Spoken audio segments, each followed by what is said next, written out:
लोकसभा चुनाव के बाद अब हरियाणा और जम्मू कश्मीर में विधानसभा चुनाव होने जा रहे हैं। चुनाव की तारीखें भी सामने आ चुकी हैं। तमाम सियासी दल अपनी रणनीतिक तैयारियों में जुट गए। इसी बीच एक सर्वे हुआ है जिसमें पीएम मोदी के उत्तराधिकारी को लेकर सवाल किए गए। सर्वे में कई चौंकाने वाले नाम सामने आए और पता यह चला कि पीएम मोदी के बाद बीजेपी में वो कौन नेता है जो उनकी जगह ले सकता है। इसी के साथ उस सर्वे में उस मुख्यमंत्री का भी पता चला जो इस वक्त देश में सबसे ज्यादा लोकप्रिय है। नमस्कार, आप देख रहे हैं श्रेष्ठ भारत, आपके साथ मैं हूं संजीव चौहान। तो देश के प्रधानमंत्री नरेंद्र मोदी इस वक्त 73 साल के हैं। सियासी गलियारे में इस बात की चर्चा है कि वो 75 साल की उम्र तक रिटायरमेंट ले सकते हैं। ऐसे में तमाम तरह की अटकलें लगाई जा रही हैं कि आखिर पीएम नरेंद्र मोदी के बाद उनकी जगह कौन लेगा। 10 साल से भी ज्यादा समय तक देश का नेतृत्व करने और अपने तीसरे कार्यकाल के अंत से पहले पीएम मोदी 75 साल के हो जाएंगे। ऐसे में सवाल उठ रहे हैं कि आखिर बीजेपी में वो कौन सा नेता है जो उन्हें रिप्लेस कर सकता है या उनकी जगह ले सकता है। तो इसी को लेकर इंडिया टुडे ने मूड ऑफ द नेशन सर्वे में यह जानने की कोशिश की कि पीएम मोदी का विकल्प कौन हो सकता है। इस लिस्ट में गृह मंत्री अमित शाह, रक्षा मंत्री राजनाथ सिंह, यूपी के सीएम योगी आदित्यनाथ और केंद्रीय मंत्री नितिन गडकरी समेत कई दिग्गज नामों की इसमें चर्चा की गई है। लेकिन आप ये जानकर हैरान हो जाएंगे कि आखिर किसे देश ने यानी देश की जनता ने किसे सबसे ज्यादा वोट किए।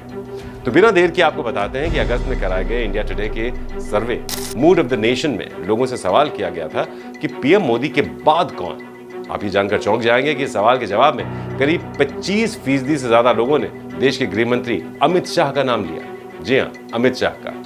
दूसरे नंबर पर योगी आदित्यनाथ, तीसरे नंबर पर आते हैं नितिन गडकरी।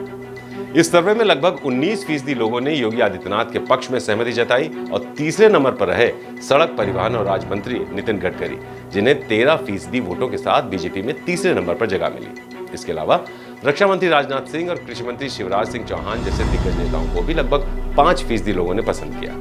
हालांकि इंडिया टुडे ग्रुप के इस सर्वे में अमित शाह सबसे आगे हैं, लेकिन उनकी इस बार की रेटिंग फरवरी 2024 और अगस्त 2023 के पिछले मूड ऑफ द नेशन के सर्वे की तुलना में कम।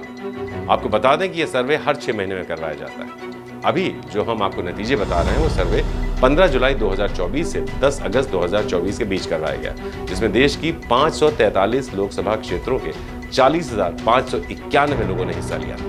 पिछले 2 सर्वेज में 28% और 29% लोगों ने पीएम मोदी के बाद अमित शाह को ही उनके उत्तराधिकारी के रूप में चुना था। अगस्त 2024 के सर्वे में यह भी पता चला कि दक्षिण भारत के 31% से ज्यादा लोगों का मानना है कि अमित शाह पीएम मोदी के बाद बीजेपी के प्रधानमंत्री पद के कैंडिडेट के रूप में सबसे बेस्ट ऑप्शन। अमित शाह की तरह ही यूपी के सीएम योगी आदित्यनाथ का समर्थन करने वाले लोगों का प्रतिशत भी इस बार घटा है। अगस्त 23 में योगी आदित्यनाथ के समर्थन में 25% लोग थे, लेकिन इस बार केवल 19% लोग ही उन्हें बीजेपी में पीएम मोदी के उत्तराधिकारी के रूप में देख रहे हैं। इसी तरह से करीब 13% लोगों ने नितिन गडकरी को एक संभावित विकल्प के तौर पर चुना। वहीं मूड ऑफ द नेशन सर्वे में देश के सबसे ज्यादा लोकप्रिय मुख्यमंत्रियों को लेकर भी सवाल किया गया, तो पता चला कि यूपी के सीएम योगी आदित्यनाथ इस लिस्ट में सबसे पहली पसंद बनकर उभरे। इस बारे में यूपी सरकार ने ट्वीट करते हुए जानकारी दी कि ये उपलब्धि अंत्योदय के लक्ष्य के साथ सेवा, सुशासन, सुरक्षा और लोक कल्याण को समर्पित महाराज जी की नीतियों के प्रति देशवासियों के अटूट विश्वास और अथाह समर्थन की परिचायक है। प्रदेशवासियों को इसकी हार्दिक बधाई। तो अब जाहिर सी बात है, सर्वे हुआ है तो इसका कुछ ना कुछ तो असर भी देखने को मिलेगा। इसलिए बेहतर है कि थोड़ा इंतजार किया जाए और देखा जाए कि क्या वाकई इस सर्वे में ली गई लोगों की राय सही निकलती है या नहीं। वैसे आपके हिसाब से पीएम मोदी के बाद बीजेपी की ओर से कौन हो सकता है देश का पीएम कैंडिडेट? आपकी जो भी पसंद हो हमें कमेंट करके जरूर बताइएगा। नमस्कार। श्रेष्ठ भारत पर खबरों से जुड़े रहने के लिए चैनल को सब्सक्राइब और लाइक करें, बेल आइकन दबाएं और देखते रहें श्रेष्ठ भारत।